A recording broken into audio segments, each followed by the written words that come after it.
You're listening to Life Camp Radio.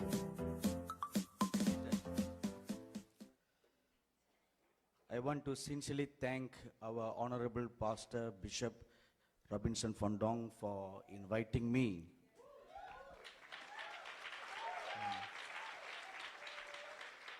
to be in this wonderful conference and to be in the midst of all you wonderful, precious saints. We thank you for all of you coming from, many of them out of state and even from other nations. And I'm sure this has been a wonderful experience and very edifying. Amen? Yes, amen, or no, amen? Yes, amen. You know, once I went to a ice cream shop to buy ice cream. So once in a while you indulge yourself, don't you? You know, when you have done the same thing as what I did, you give me the look as if you are so innocent that you don't eat ice cream at all.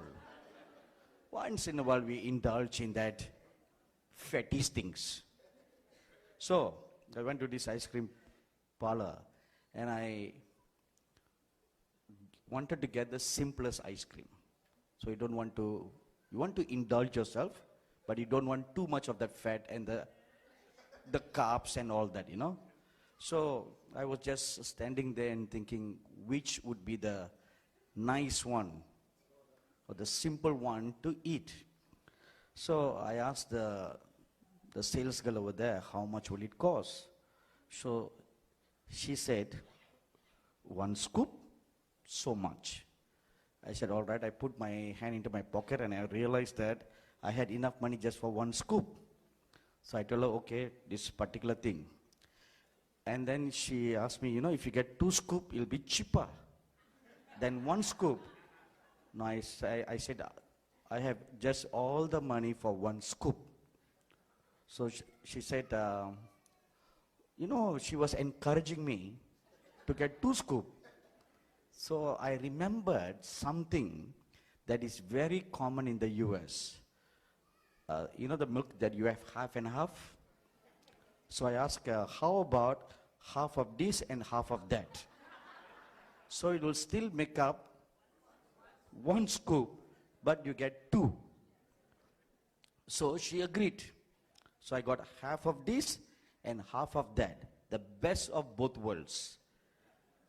In the same manner, today is the last day. So you get not half and half, but 1 plus 1, 2.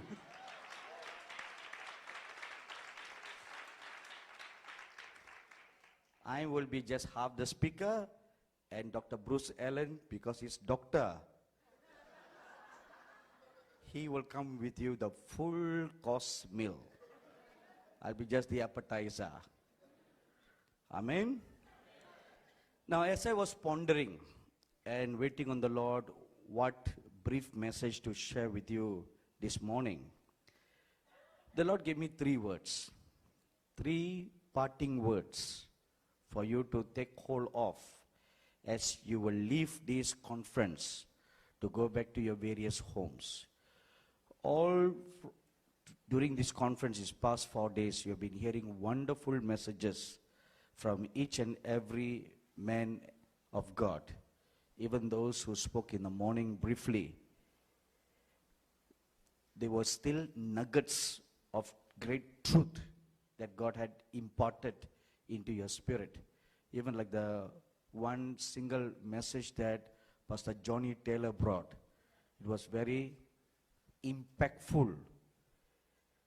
Amen? So, whether a speaker is a known speaker or unknown speaker, whether they are young speaker or old speaker, it is God who speaks through them. Amen. I will never forget this incident that a dear man of God shared with me, which he witnessed firsthand. It was in the year 1986 when Dr. Billy Graham had organized a conference for evangelists in Amsterdam. So this minister of God from India, who's a very dear friend of mine, was invited to be a representative from India at this conference. So one morning, or either a morning or afternoon session, an ordinary, simple evangelist from Africa was to address the plenary session.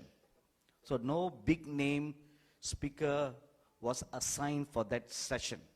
So they were all seated, and this evangelist friend of mine was seated on the second row behind the first row where speakers always sit. So as they were all waiting for the session to begin, just about a few minutes before the session began, Dr. Billy Graham entered into the auditorium. And he came and he sat on the first row on the seat where he usually sits. The MC of the day began to shiver when he saw Billy Graham in the meeting. So he nervously looked through his schedule to see if Dr. Graham was assigned to speak that day. So when he double-checked to see and was made sure that Dr. Graham was not scheduled to speak that day, and he was still surprised why did Dr. Graham showed up. So he went and greeted Dr. Graham and sat beside him, and very meekly asked Dr. Graham, says, "Sir, I'm sorry, you are not assigned to speak this afternoon. Did you come by mistake?" And the evangelist friend of mine was sitting right behind Dr. Graham, overheard the entire conversation, and this is what he overheard. Dr. Graham said, "I have come to hear what God will speak through this man of God." So that shocked this evangelist friend, because the speaker that day was an unknown, ordinary evangelist from Africa.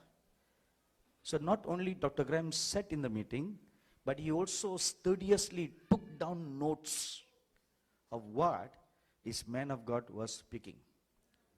So that incident impressed this man of God so greatly that he then learned the secret to the greatness of Dr. Billy Graham, his humility. See, you're not a respecter of person, whether high name speaker or no name speaker.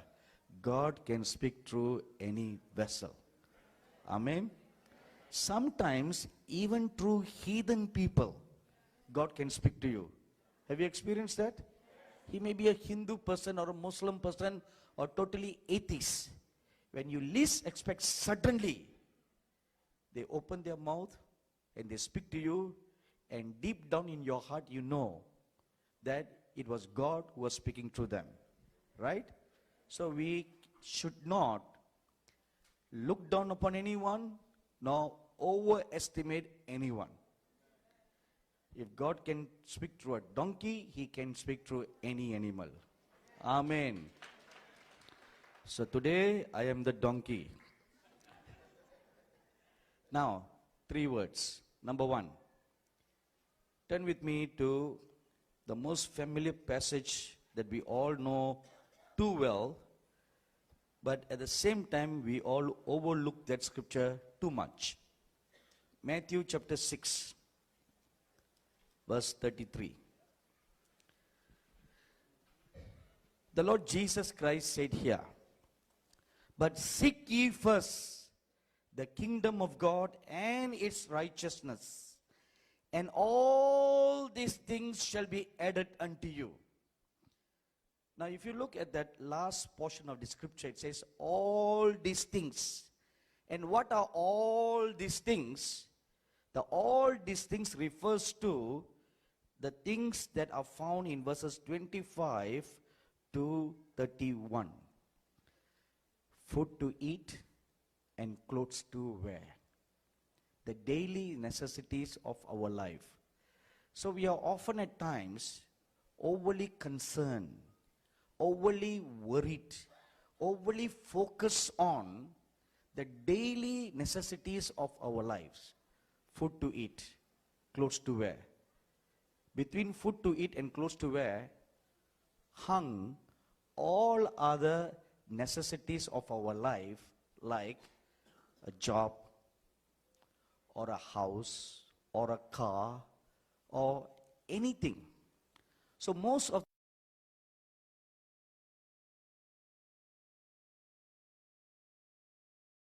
the times we are pursuing after these all other things, and we forget the weightier matters of the law.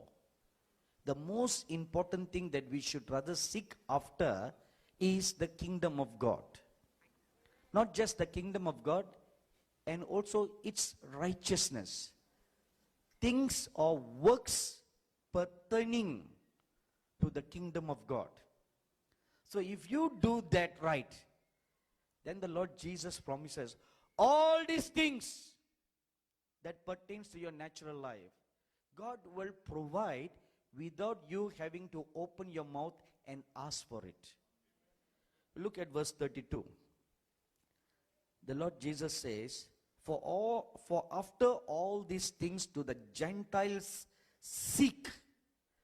So the Gentiles are the non-believers, people who do not know a good God who provides. They do not know all that. So the Gentiles, people who have no knowledge of God, seek after all these things.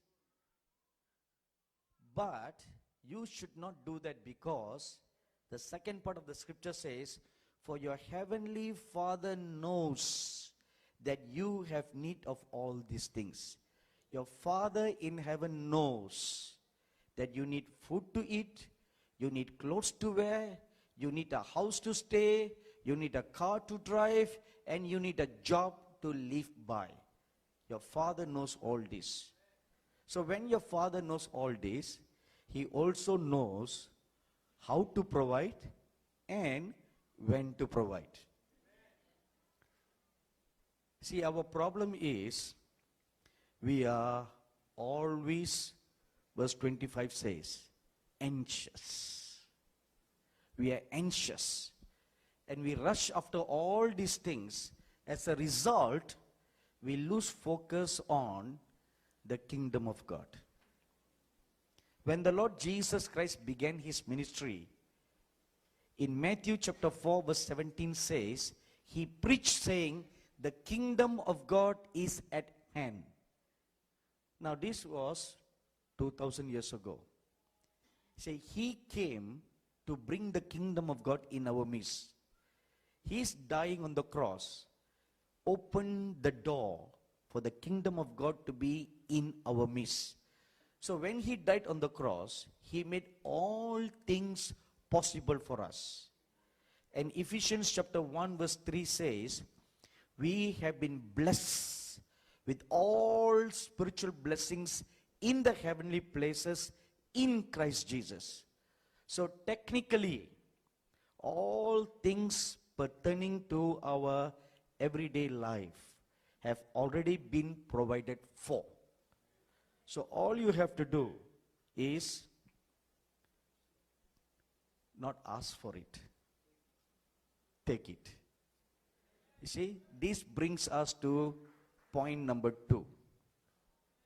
The point number 2 is found in Hebrews chapter 5. Please turn with me to Hebrews chapter 5. In Hebrews chapter 5, the Apostle Paul, the author of the book of Hebrews, we don't want to fight over who wrote Hebrews. Let the theologians do that. But God has clearly revealed that it was the Apostle Paul who wrote the book of Hebrews. I did not receive that revelation, but it was Kenneth E. Hagin who had received that revelation. So when God has already revealed to one man of God, it's good for me to believe that revelation. Agrees everybody? One of the greatest, most blessed man of God that America had ever had is Dr. Kenneth E. Hagin. A very, very wonderful man of God who walked with God and who had the fear of God in his life, all the days of his life. So, the Apostle Paul reveals here Now look at verse chapter 5 and verse 11. Of whom we have many things to say. Of whom? Concerning who? That is concerning Melchizedek. And hard to be uttered. Now we cannot say much to you because you are dull of hearing. Why are you dull of hearing? No, I'm not saying to you. Don't get offended. You are not dull, although we are dull. So who are dull? He was writing to his audience, the Hebrew people. Verse 12 says, For when for the time you ought to be teachers, you have need that one teach you again the first principles of the oracles of God, and are become such as having need of milk and not of solid food. So who drink milk? Babies. So the Apostle Paul could not teach deeper truths concerning the Melchizedek because the people are still babies. So what do babies do? They cry. Cry for attention. They just sit down in one place and they cry for attention. That's what babies do. But adults do quite differently. When they want something, instead of asking the daddy or mommy for this or for that, they just go right to the papa's pocket, put their hands into the pocket and take out whatever money they want. Do you have kids like that? Now what's the difference?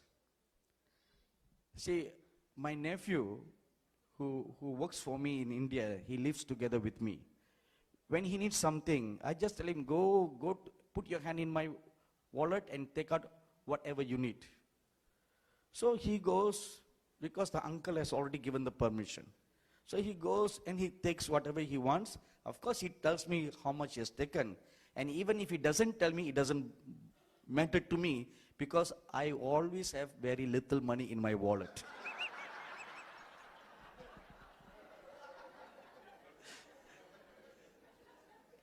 You know why? Hey, don't laugh. They all get a high salary. I don't. They have a good boss who pays them good salary.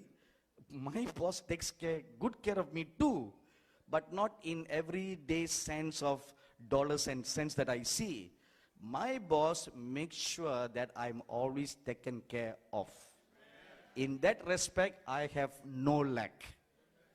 Amen. You see, let me give you one good example, very good example.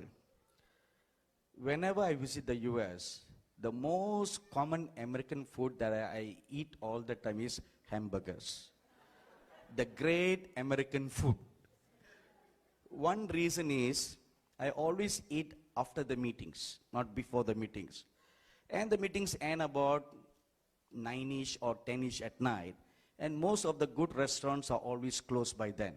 And the only thing that's available is Big Mac, the Big M, or the Big W, Wendy's, or the In and Out.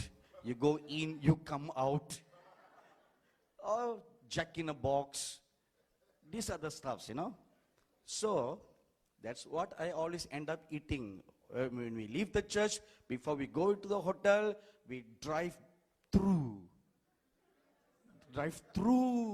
and grab a burger and a fries and a Coke. These are the good old days. I stopped doing that. And we go. So this has become the staple diet. So there is one precious daughter who comes all the way from Virginia to all my meetings.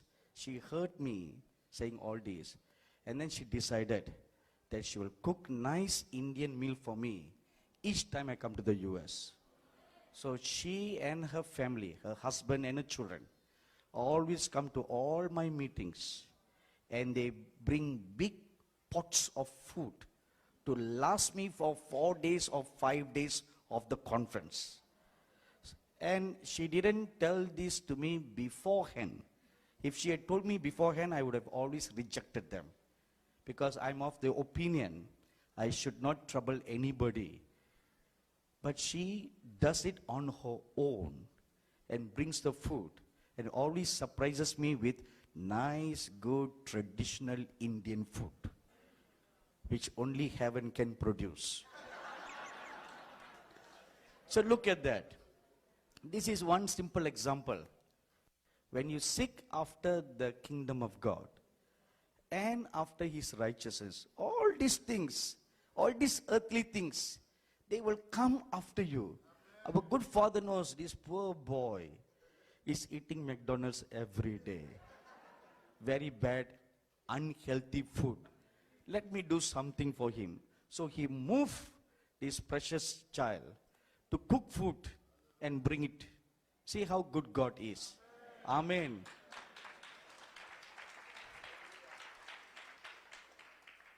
So, we must learn to do one thing. Now look at chapter 6, verse 1. Therefore, leaving the principles of the doctrine of Christ. Now what are the first principles of the doctrine of Christ? They are the foundation of repentance from dead works, faith toward God, doctrine of baptisms, laying on of hands, the resurrection of the dead, and eternal judgment. These are the first principles, basic doctrine of Christ. The Apostle Paul says in verse 1, let's leave them aside. That does not mean we discard. What he's saying is, those are for babies. When you are a baby Christian, you learn all this. But don't get hung up on them all the time. And he says, go on to perfection. Go the next step. Climb up higher. Go on to perfection. That is counsel number 2 from the Lord for you. Now if you look at verse 4, it says there, for it is impossible for those who were once enlightened and have tasted the heavenly gift and were made partakers of the Holy Spirit and tasted the good word of God and powers of the age to come. This is going on towards perfection. From one state you go to the next stage where you learn about what it means to be enlightened. See, this is what the new ages are seeking after. But you have the word right here in the Holy Bible. So this is not new age teaching, right? It's right here in the scriptures. To be enlightened has several meanings. One is the enlightenment of your mind, where the kingdom of God comes to rule in your mind. The kingdom of God is light. So when that light comes into you, you are enlightened. Number 2, the kingdom of God comes to abide within you. When the kingdom of God comes, now again the kingdom of God is light. Your spirit is enlightened.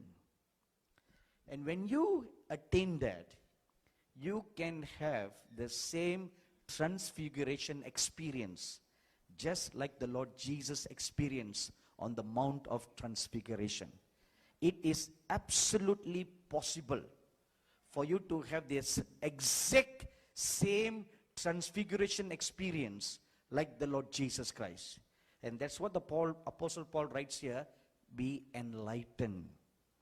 Secondly, taste the heavenly gift. There are so many gifts in heaven. You need to taste them. How can you taste them? What is a heavenly gift? We read in Revelation chapter 22 that the tree of life brings forth 12 different kinds of fruits.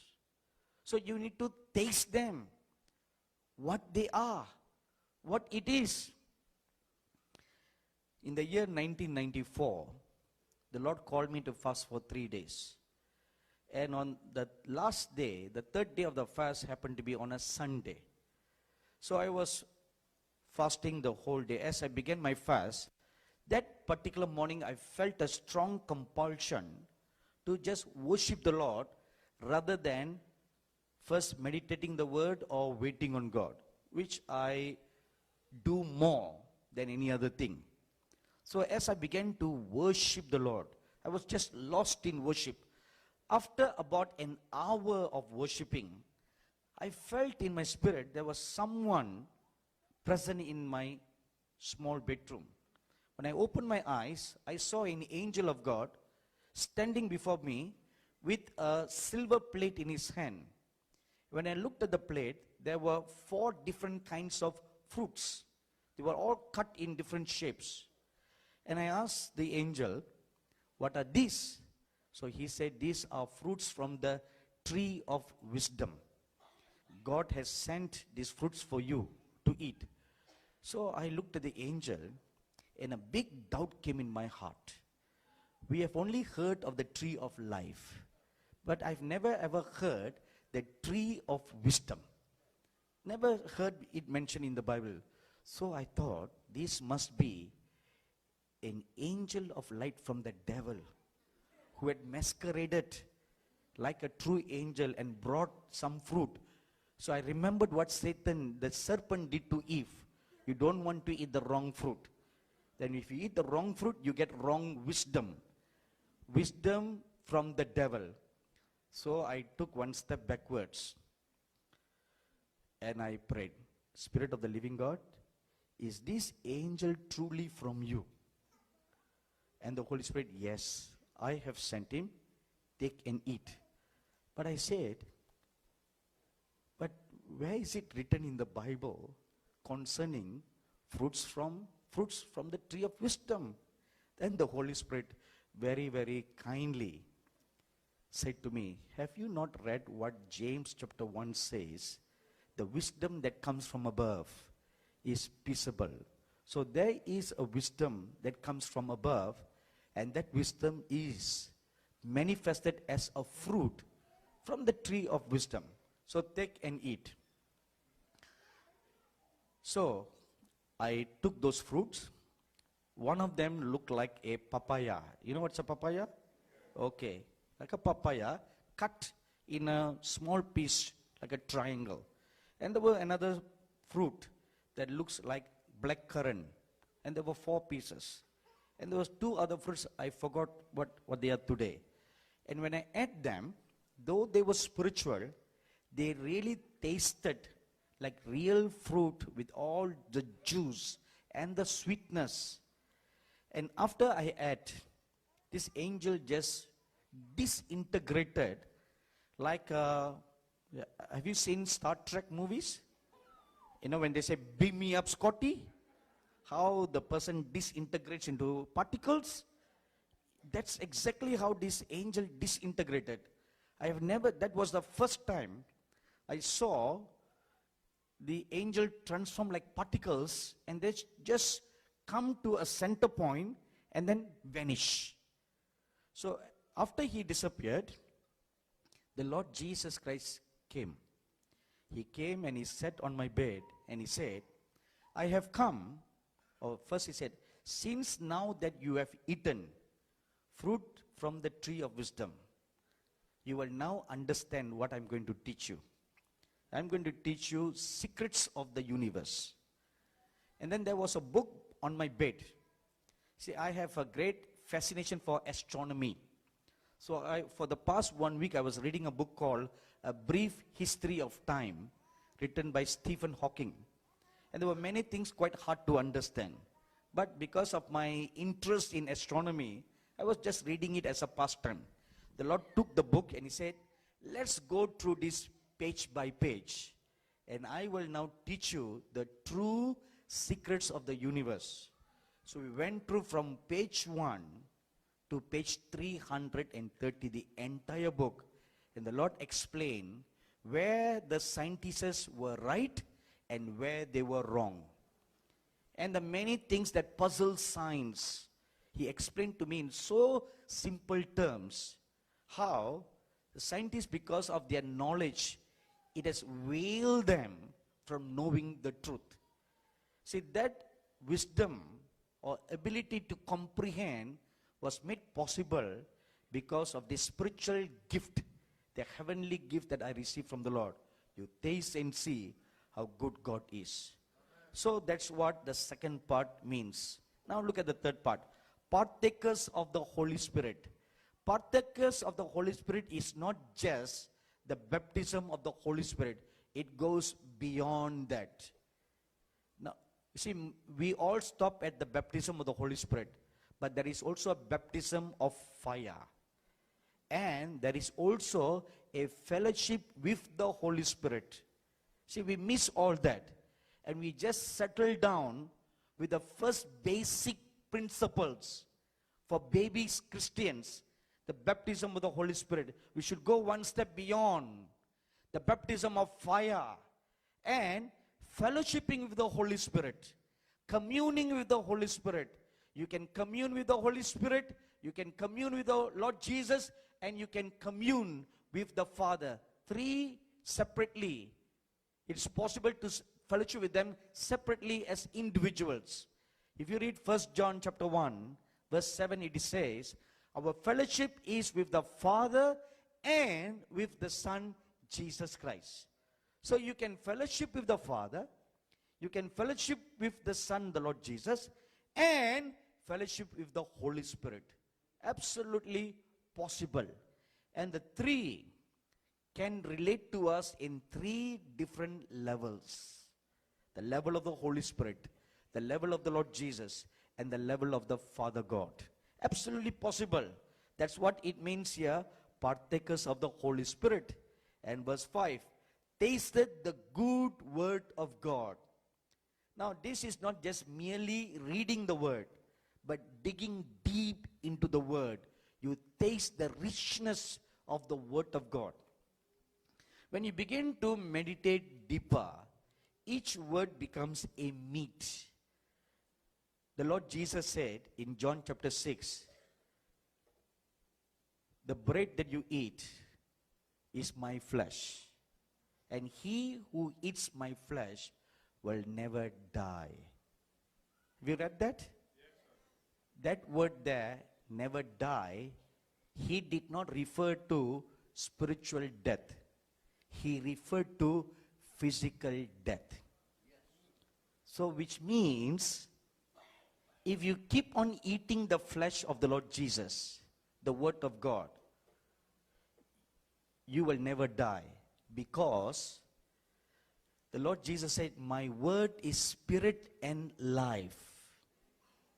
If the word of God is spirit and life, the scripture says the spirit quickens you.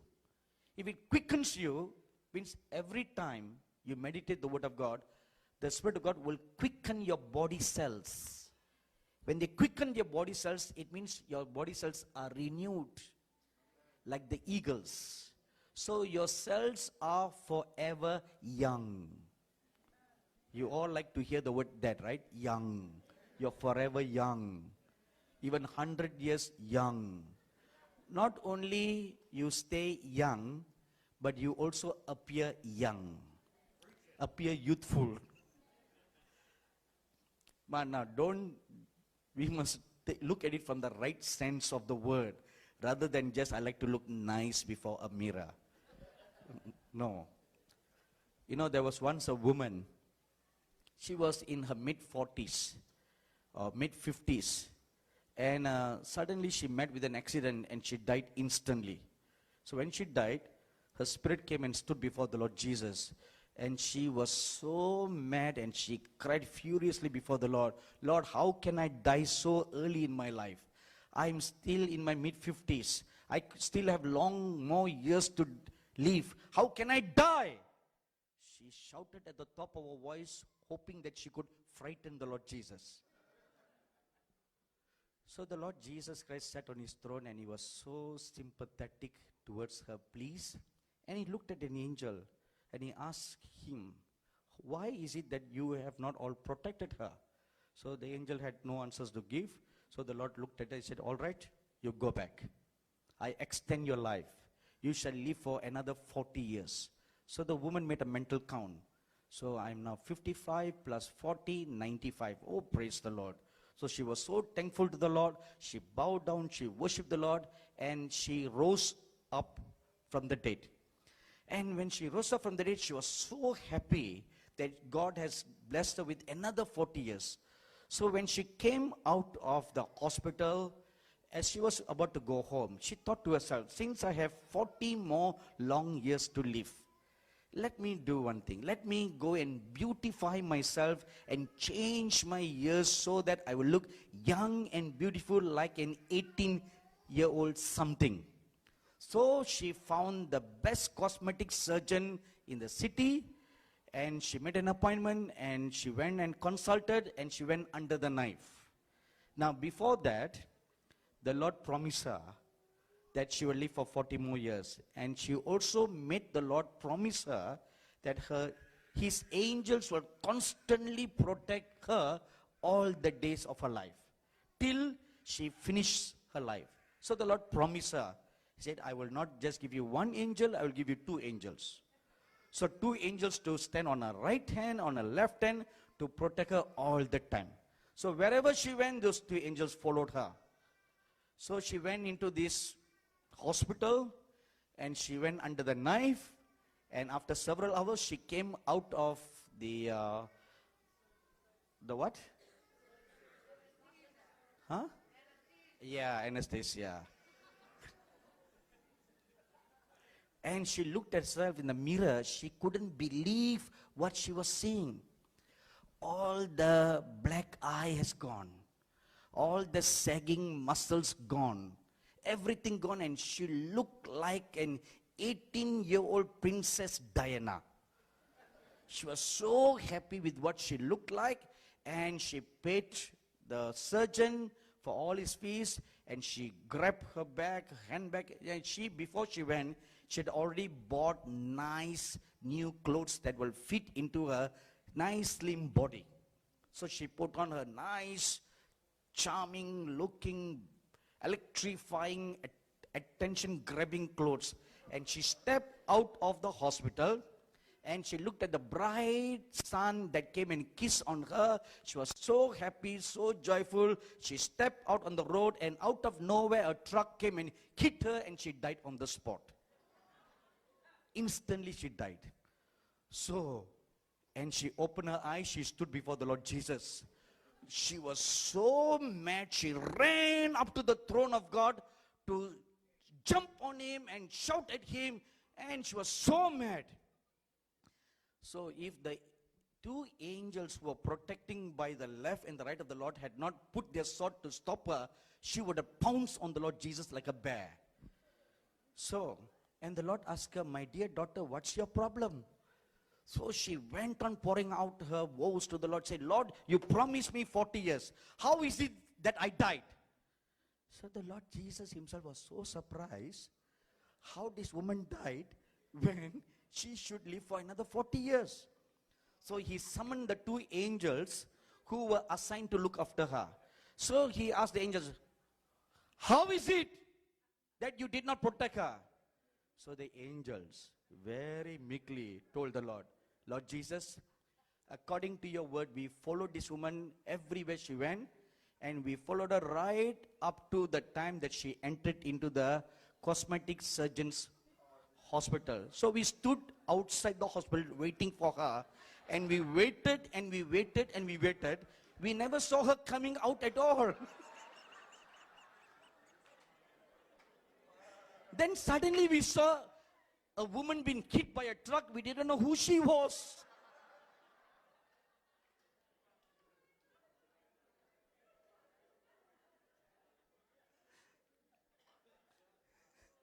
So, next time you go for Botox,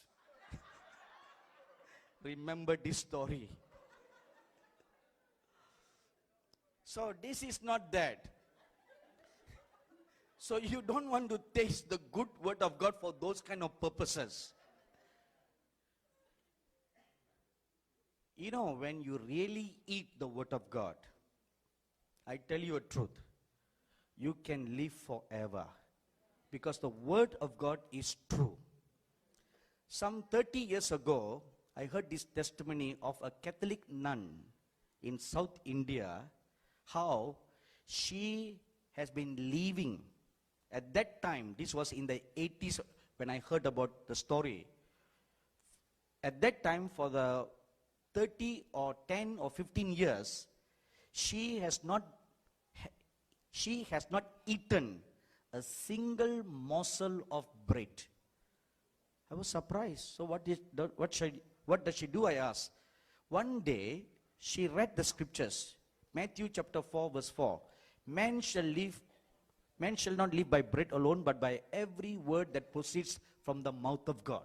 So she read the scripture over and over again until it hit her, and she came to the realization that I don't have to live by mortal bread.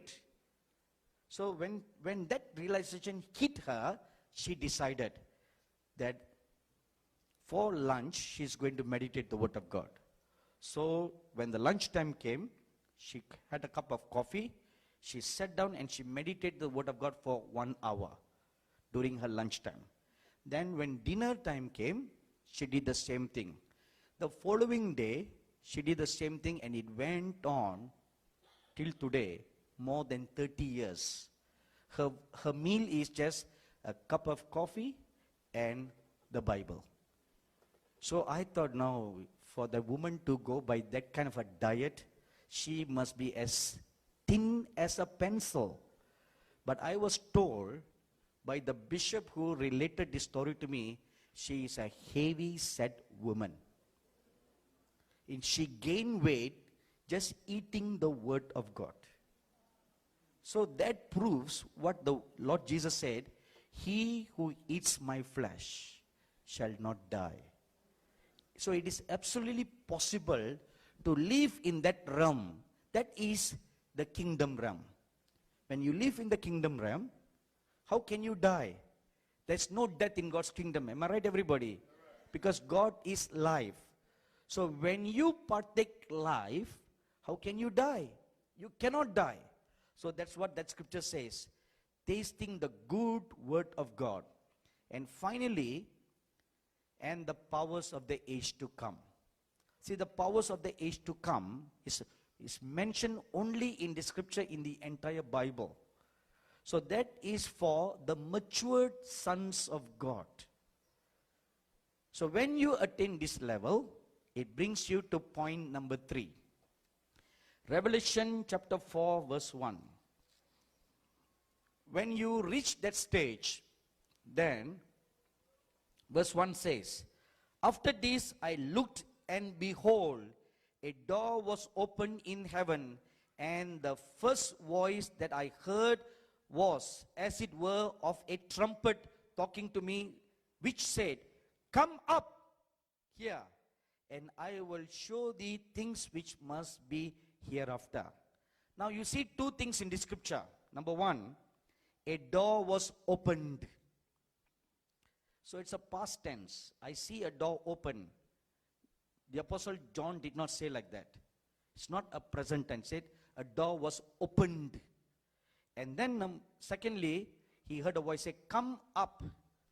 Now when you reach that stage, every time you pray, or every time you are even meditating, thinking upon the Lord, you will see a door open before you in heaven.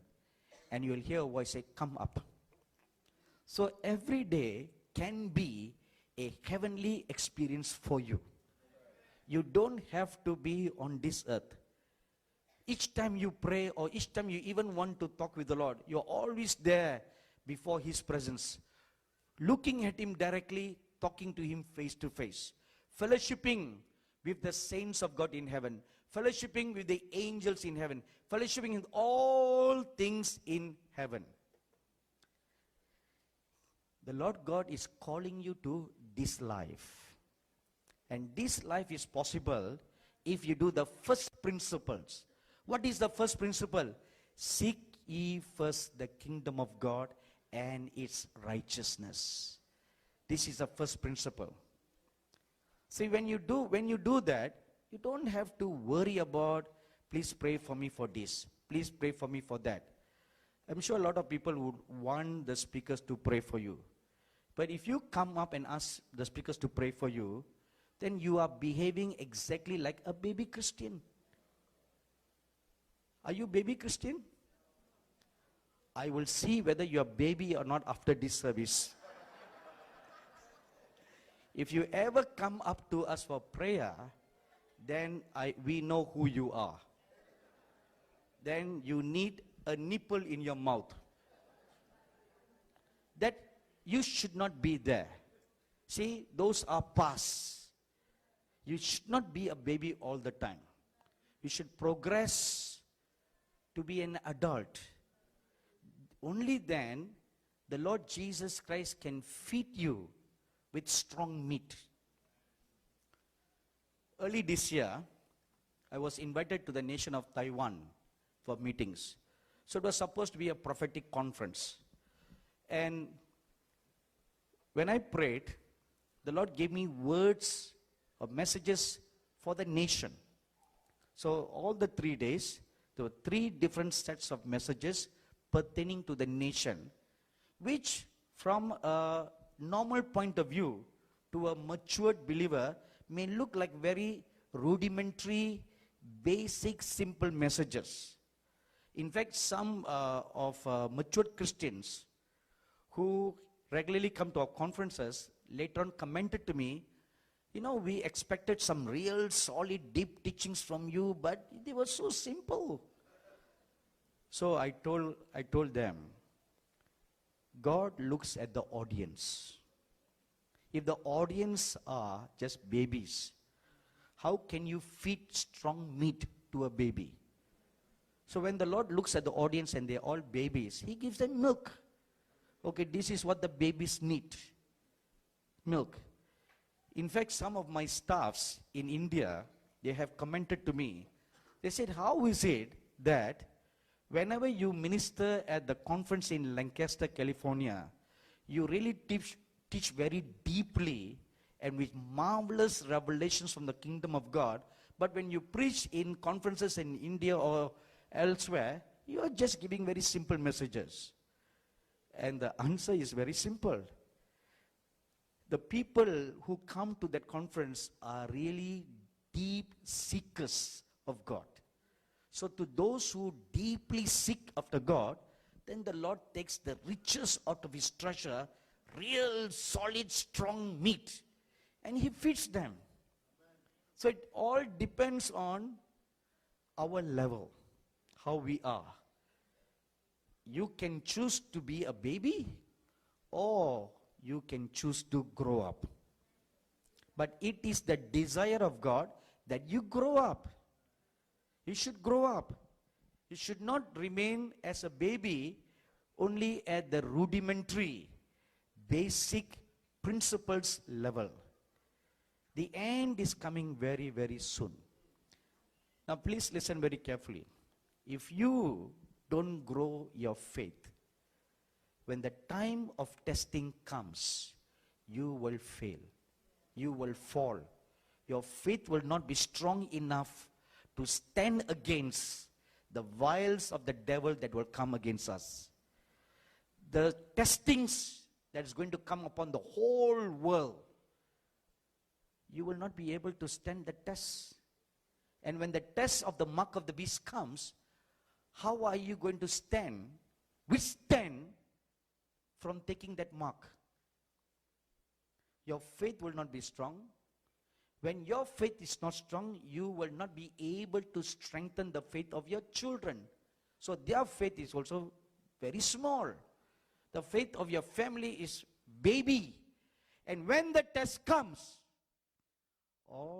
your entire family will be the first person to take the mark of the beast. Because you will not be able to stand strong.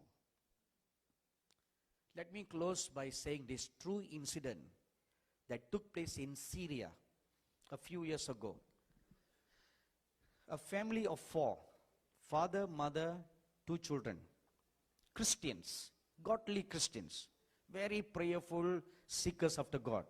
One day, the mother was praying, and she heard the clear voice of the Lord tell her, "My dear daughter, will you offer yourself on the altar of sacrifice for me?" And she clearly understood what the Lord meant. It meant martyrdom. You know, there's a lot of religious threat in Syria and in the Middle East. So she did not hesitate to say, yes, Lord, I offer myself on the altar for you. So a couple of days passed by, and as she was praying one morning, she heard the Lord voice say, my dear daughter, will you offer your husband on the altar of sacrifice? So she hesitated, because how can she speak for her husband without him wanting to offer himself? So she got up from prayer. She met her husband. She told him what the Lord said. And without hesitation, the husband said, honey, let's kneel down and pray. So they knelt down, they held hands, and husband and wife offered themselves on the altar of sacrifice. Okay. A few days later, the Lord spoke. They have two young cherubic looking children. You look at them, they have such a look on their faces that you want to lick them. You know, some children are they have such a cherubic look on their face. You just want to hug them and carry them with you all the time. Like that boy is one of them. Malachi, is he Malachi? Malak. Each time I looked at him, he's such a cherubic, angelic look on his face. You want to pack him and bring him home. Can I do that? Can I bring you home? See, he has got such a smile. He said, you can try if you want. That's what the smile is saying to me. So that lady had two such children, small girls, 8 and 6. And the Lord told her, my dear daughter, will you offer your two children on the altar of sacrifice? She shot up from her knees, shocked at what the Lord said. And for several days, she just could not decide what to do. Then after 3 or 4 days, one day in prayer, she brought her two children and made them sit on her laps. And she spoke to her and she said, you know, one of these days, bad men will come into our house. They will kick the door open and they will have hoods around their face and they will have a sword in their hand and they will kill mommy, they will kill daddy. When that happens, you must never deny your faith. You close your eyes tight. Don't open your eyes and see whatever screams or shouts you may hear. Just close your eyes tight and hold your little sister's hand tight. And then, a little later, you will feel something sharp on your neck. When you feel that, open your eyes and look at the man who has put a knife on your neck and tell the man, I forgive you for killing my parents and Jesus loves you. So the mother looked at the two girls and said, do you all understand what mommy is saying? And the two girls perfectly understood what the mother said. And the 4 of them knelt down. They all held hands together. And they prayed and offered themselves on the altar of sacrifice. A week later, one morning, their door was kicked open. And in entered 4 ISIS terrorists. And they shouted at the top of the voice at the father saying, will you renounce Christ? When he said no, the sword swung and his head rolled on the ground. And the girls remembered what the mother said. They quickly ran into the bedroom. And the older girl held the younger sister's hand very tightly and told her, close your eyes, don't look. Then sure enough, they heard another fall of a body, the mother's body. Thud. And in a little while, the older girl felt a sharp sword, something sharp on her neck.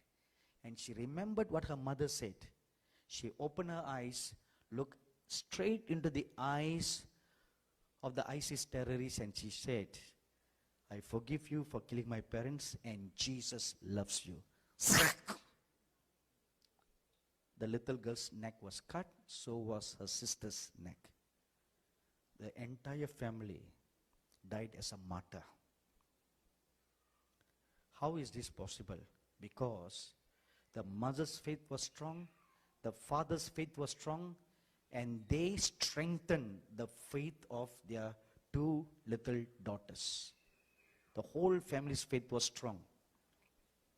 How is our faith? How is your faith?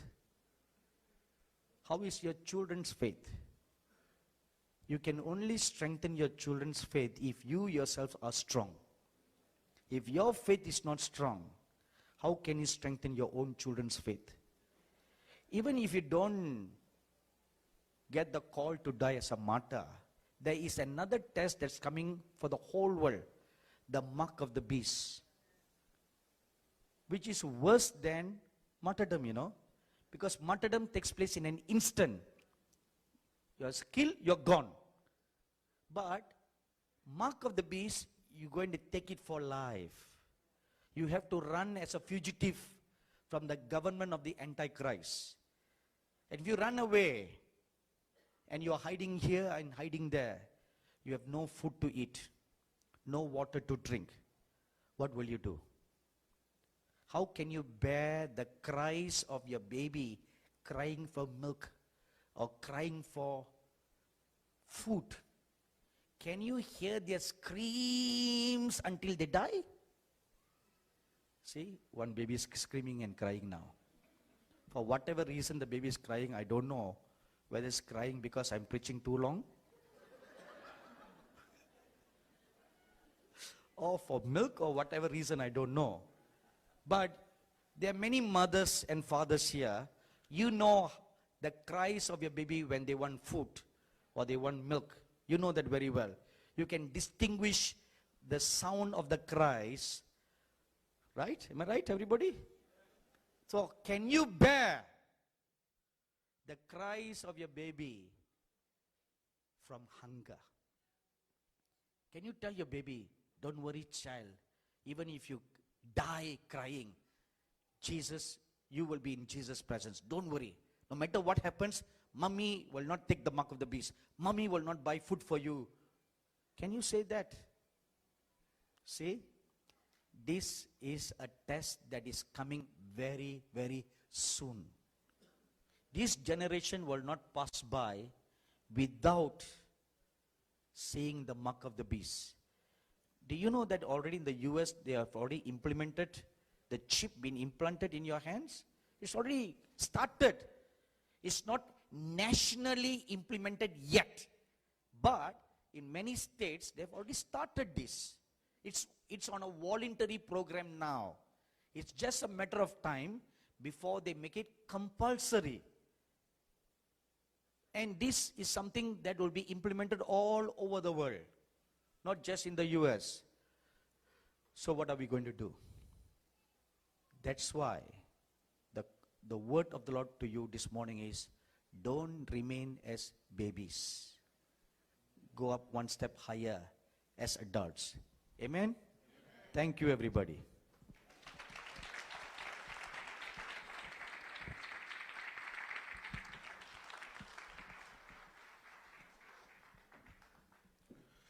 Wow, praise the Lord. Hallelujah. Can we respond to the message? Can we pray? We pray that God will strengthen us, God will prepare us. Let's stand up together and pray.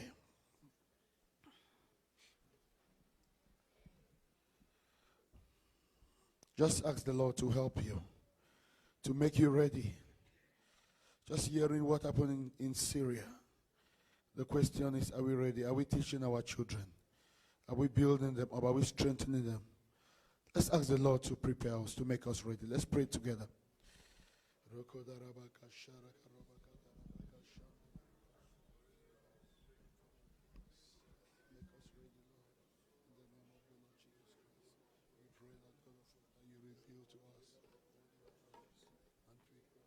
Lord, prepare your people, Lord. Equip us, Lord, and grant that each one of us, Father, prepare us as we walk with you and as we live for you. That all the days of our life we'll live for you, Lord. We'll do that which we must do, Lord God of us, to prepare for the coming of the Antichrist, to resist evil and to stay strong. We pray that nobody here, Lord God, will will be unprepared, Lord, who will seek you, who will know you, who will study the word, who will feed on the word, and that a new era will begin in our lives, Lord, and that you will build, you prepare your church for the end times, oh great God.